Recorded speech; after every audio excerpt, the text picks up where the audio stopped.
Well, it's been almost 3 months since we last gathered around this table, and if viewer correspondence is any indication, the three of you have been missed. As always, glad to have you all here in studio. Andrew, Chantel, and this week, Jennifer Ditchburn, Editor-in-Chief of Policy Options. All right, name me the one thing that perhaps struck you most over these summer months about the nature of the Canadian political landscape these days. Well, I mean, it's so packed. There's so much going on. But if I had to choose one thing, I guess it was Jason Kenney's decision not to run for the federal Conservative leader and instead to go and try and engineer this kind of one-man realignment of Alberta politics. It's not a particularly distinguished field, many people would say, in terms of the Tory leadership, and he was the most substantively impressive person that might have been running, and his choice not to run both, changed his own personal career track, but also spoke volumes, I think, about his estimation of the party's chances as well. And we had thought all along that he was a leading contender for the national leadership. Mm-hmm. Yeah, not a certainty, but he would certainly be, he would be a very, very strong candidate, would have been, yes. Chantel. I was struck by how large the shadow of the U.S. election looms over every conversation and be over and above the Obama celebrity factor of the last time. It is the only political topic that people have raised voluntarily anywhere in Canada that I've gone to this summer. West, East, Quebec, French, English. And it is also the only topic I heard about in Europe. And this is more than fascination. There is fear in there. I believe this is our future for this panel for the next few months, that we will be overshadowed by this campaign because it is the biggest game in town, and most Canadians understand that. For me, it also accounts in part for the kind of good mood that Canadians have towards their own politics. It's not just the Trudeau factor, it's the comparison factor. Exactly, yes. Which it's hard to be angry about what's going on here when you watch what's going on somewhere else. Mm-hmm. Jennifer. I'm going to say two things, but really quickly. One is that... Breaks the rules on the first night. You believe it? I'm going to bring my second thing. The Commons Committee on Electoral Reform, I was really skeptical about it in the beginning, but it actually seems to be working. It's not hyper-partisan. They're gelling a bit, aren't they? They're gelling. They seem to be asking really good questions. They're not, they're not going into their camps as they usually do. Whether citizens will become engaged is a whole other thing. But the second thing that I thought was really significant, and I'm more in the policy area, but is the new appointments process for the Supreme Court. And I think that that'll be a very interesting discussion. We started to hear a little bit about it, about how to make the top bench of the country more reflective of Canada as it is today. And I think it's opened a really interesting conversation about diversity, what we think is important. Do we want more diversity? What about the regions? And also, what's wrong with the feeder courts, the lower courts, the fact that they're really overwhelmingly white in Canada? Something has not gone right in that area. So I thought that was a really interesting thing that happened this summer. Both of those topics are ones that we have touched on at times. Andrew's written columns on the Supreme Court and how justices are picked, and you've both written columns on the whole issue of reforming the electoral process. You're not as optimistic as they are that this is gelling. Maybe it's my too lengthy coverage of constitutional committees that gelled. But I have found that the more committees tend to gel, the more disconnected they tend to become from the larger picture. And I see Meaning the people? Yes. I talked about the American election. I have yet to meet a single person, except those who make up new ways to elect people who send it to my email and must work hard in their basement. A single person in a normal conversation that said, gee, this electoral reform thing, But I do know that it has to start somewhere. But it's at the top of the list of the people who get elected. So we will hear about it in the House of Commons. And I'm not saying it's not important. I'm just saying there is a huge disconnect between the importance that every party places on it and the people who watch them, and the importance that it has for voters. The case has to be made. Anytime you're trying proposing to change anything. The onus is on the people who want to change it to make that case, to get people interested, to make the case that we need to make the change.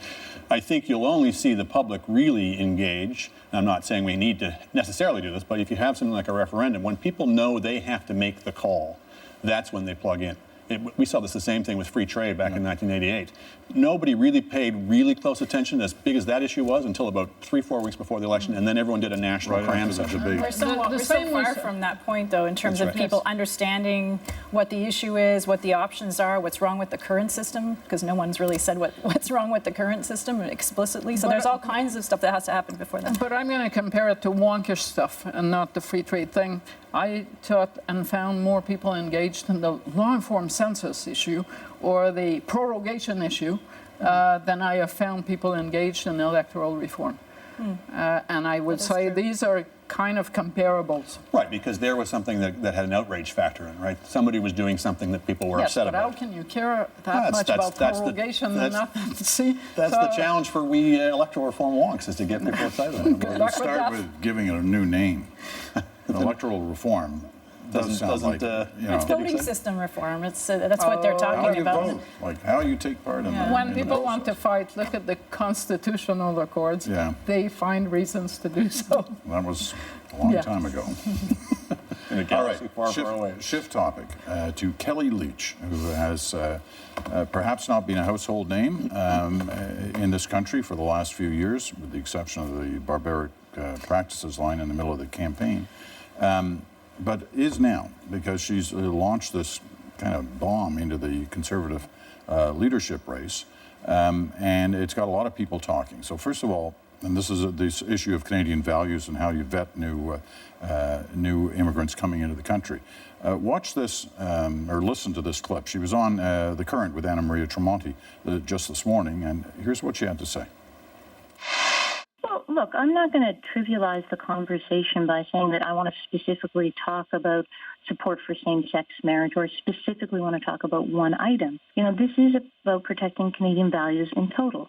But what I will say, and I've said this before, people who believe women are property, that they can be beaten, bought, or sold, or believe that gays and lesbians should be stoned to death because of who they love, don't share our Canadian values. This isn't about a disagreement, but about the acceptance of a framework by which we all agree to live here in this country.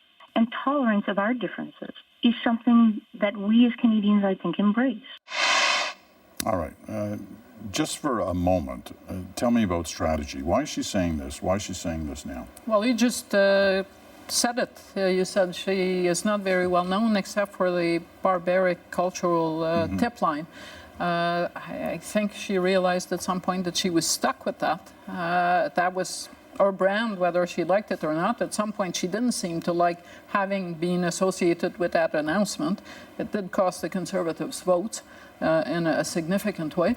But and she went all in and believed that, and there probably is a constituency for that.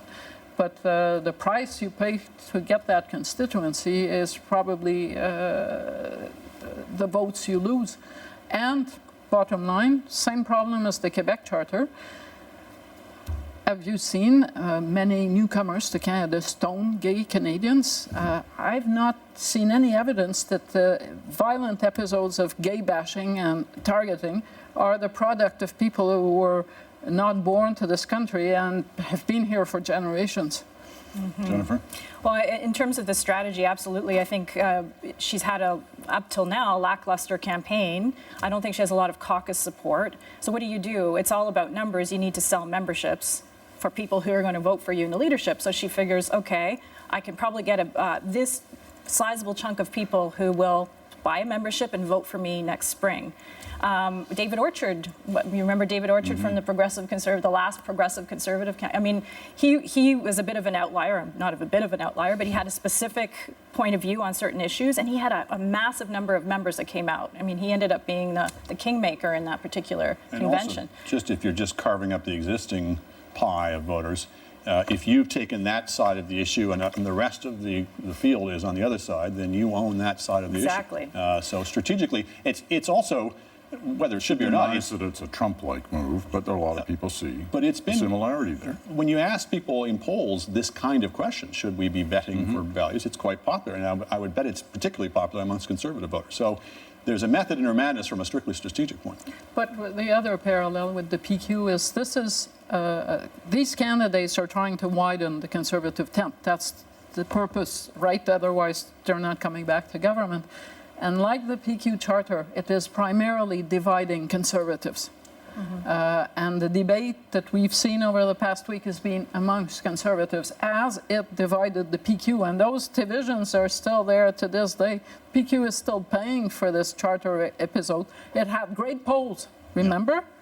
Except that the people who oppose measures like that are more mobilized by them to go vote against you than the people who actually support them, because it is not something that affects their daily life most of the time. So in the end, they may tell the pollster that they like it. That doesn't mean they're going to base their vote on it. It's good for Kellie Leitch, but it's really lousy for the party. I mean, because you can tell the Liberals are taking notes on all this. And if they can link Trump to the Conservatives, they will. They will absolutely do that. So. Okay, well, move it away from strategy and tell me what it says about Kellie Leitch. I mean, do you think she believes this? I mean, you use the term that she's tripled down on it now because she's had a number of different positions going through on this in the last little while, but she's definitely in this camp now. Does she believe it, do you think, or is it a strategic move? I honestly don't know, Peter. I have no idea whether this is like a core conviction that she has. But I mean, I think that she's coming at it with some really flawed assumptions about Canadian values. I mean, anybody who has an immigrant as a parent or both of their immigrants as parents knows that your values shift over time. I mean, all of our values collectively are shifting over time. I mean, just think of same-sex marriage or the position of women in our society. But also, I think the thing that bothers me the most about what she's been talking about is the suggestion that a certain culture of people are incapable of changing. So she's basically saying, and I think she's referring to Muslims that are coming to the country, that they cannot change their value system. They cannot progress with the rest of us. And I think that there's something that's not right about that. If it is a core conviction, it's not one she's thought very deeply about, let's put it that way. And leaving aside the sort of philosophical questions, just when you see her being interviewed about it, I don't get a sense that she's really thought through all the different issues that are going to arise from it. She seems taken aback sometimes when people ask her follow-up questions on it. So that suggests more that this is a calculation rather than a deeply held conviction. Do you want a last word on this? No, I think that sums it up. Everything I've heard from sources tells me that this is not a deeply held conviction, but I can't judge because I would be doing it on hearsay. It certainly put, really for the first time, the conservative leadership race issue in front of people who may want to plug into it at this point. And on that, look at this graphic. This will give you an idea of where it's at right now. There are 7 declared candidates. You can see them there on the board. You may not know that, but there are. And there are a lot of rumors surrounding these two that they are about to declare very soon, within the next couple of days. So you got a big race there lined up. Oh, and there may be more. I mean, this race goes until next May, and I think they can declare as late as February. And it's not inconceivable, given the rules of the race, that somebody could come in quite late in the game if they thought there was an opening. All right. Good first season chat. Lots more to come. Thank you, Jennifer, for joining us.